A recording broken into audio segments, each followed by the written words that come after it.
యేసుక్రీస్తు శిలువపై మరణించిన రోజును మనం గుడ్ ఫ్రైడే అని ఎందుకు పిలుస్తాం? చనిపోతే మంచెలా అవుతుంది? ఈ డౌట్ మీకెప్పుడైనా వచ్చిందా? గుడ్ ఫ్రైడే ఎలా అవుతుందంటే, బైబిల్ ప్రకారం 2 కారణాలున్నాయి. మొదటిది, మన పాపాలకు పడాల్సిన శిక్షను యేసు తనపై వేసుకున్నారు. మన పాపాల విముక్తి కోసం ఆయన తన ప్రాణాన్ని బలిగా ఇచ్చిన రోజది. యెషయా 53:5 ప్రకారం ఆయన పొందిన దెబ్బల చేత మనకు స్వస్థత కలుగుచున్నది. ఆయన మరణం ద్వారానే దేవునికి మనిషికి మధ్య ఉన్న అడ్డుగోడ తొలగిపోయింది. అందుకే అది ప్రపంచ మానవాళికి మంచి రోజయింది. రెండవది, ప్రభువే పరలోకం నుండి వచ్చి సాధారణ మనిషిగా 33.5 సంవత్సరాలు పాపము చెయ్యకుండా జీవించి కల్వరిగిరిలో అపవాదిని తలను నలగగొట్టి పాపంపై విజయం సాధించాడు.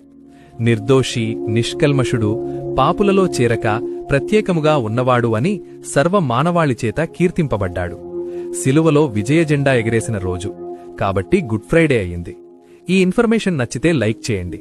లైక్ చేయడం ద్వారా ఈ సత్యం అనేక మందికి చేరుతుంది. Download ShareChat.